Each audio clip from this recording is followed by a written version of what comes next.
Hey everyone, today's video is about when they find you passed out. Please don't forget to subscribe, like, and share. And let's get going. The tension had been brewing for days. Bakugo had been snapping at every little thing, his temper boiling over like it always did when he got frustrated. Kirishima tried to smooth things out, as he usually did, but this time you got caught in the middle. You never listen, do you? Bakugo's voice roared in your dorm room, his crimson eyes alight with anger. His words cut deeper than they should have. You're always rushing in without thinking. Maybe because I thought you trusted me enough to make my own decisions. Mew shot back, heart pounding as frustration built in your chest. You hated how he made you feel small, even if you knew that it wasn't on purpose.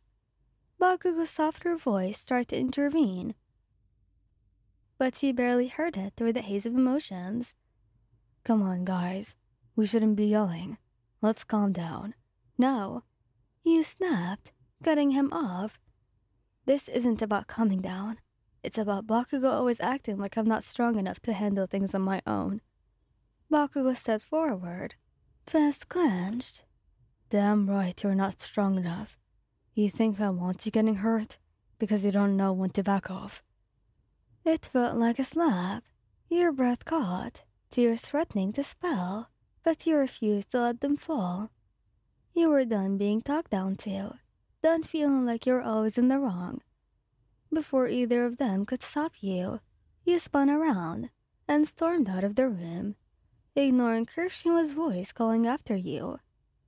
Wait, hey, where are you going? But you couldn't stop, not now. You needed air.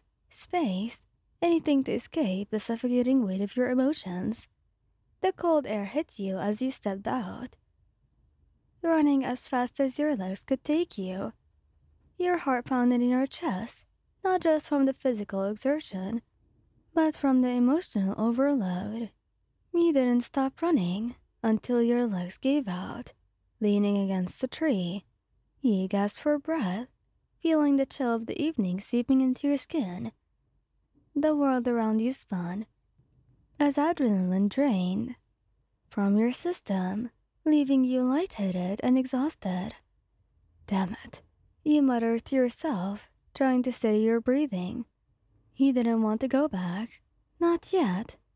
But as you stood there, hands braced against the bark, you realized something wasn't right. Your head felt fuzzy, your vision blurred. The world tilted sideways, and no matter how hard you tried to keep your balance, your legs buckled beneath you. And then, everything went black. You woke up slowly, your body heavy and your head throbbing. Voices drifted in and out, familiar but distant, almost like you were underwater. She's waking up, a low, gentle voice murmured, Kirishima's. You recognized.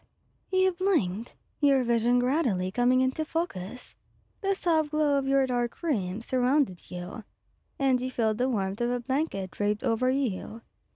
Kirishima sat beside you, his worried eyes searching your face, while Bakugo stood at the edge of the room, arms crossed but looking just as concerned. You're such an idiot, you know that.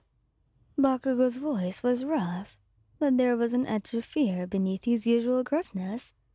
He tried to sit up, but Kirishima's hand gently pressed against your shoulders, keeping you down. Take it easy, he said softly. You fainted. We were scared out of our minds when we found you.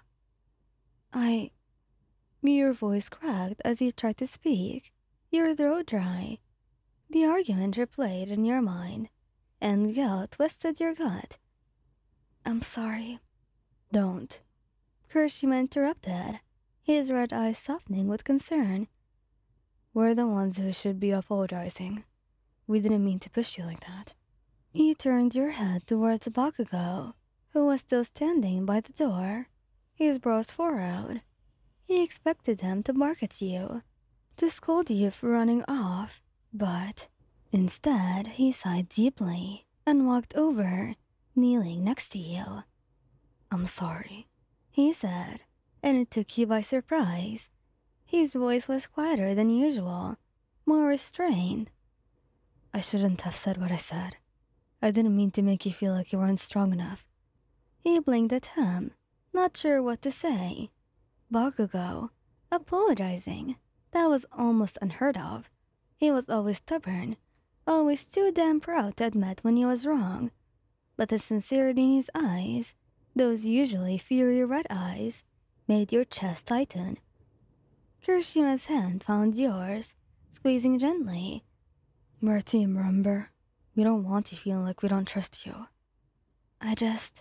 He swallowed, trying to make sense of everything that he had felt during the argument. I felt like you guys didn't believe in me, like I wasn't good enough to stand by your sides. That's not true, Kirishima said, his voice full of warmth and reassurance. We believe in you.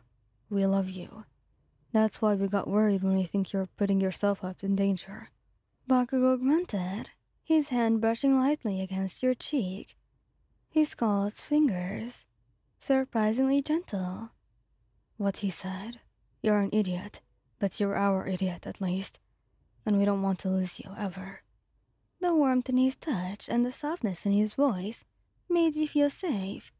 For once, there was no anger, no frustration, just the raw invulnerability of his words. He was bad at showing his emotions, but you knew that this was his way of saying he cared. I was scared, okay? You admit it. I didn't want to lose you too either. Kirishima leaned down, pressing a gentle kiss to your forehead. You won't. We're not going anywhere. Bakugo scoffed lightly, but there was no real bite to it. Yeah, like hell we will. You let out a small laugh, feeling the weight of everything lift off your shoulders just a little. Even though you had argued, even though things had felt like they were falling apart, you know now that they were here for you, just like you were for them. Kirishima wrapped his arms around you, while Bakugo took your other hand, holding it in his own. We're sorry, Kirishima repeated softly. Next time, we'll talk it out instead of letting things get so heated, okay? You nodded, grateful for the moment of peace. All right. You scared the hell out of us. Don't do that again. I won't. For a while, the three of you stayed like that. You weren't perfect. None of you were. But you had each other, and that was what mattered most. Thank you guys for listening. I hope you liked this video. Please don't forget to subscribe, like, and share. And goodbye!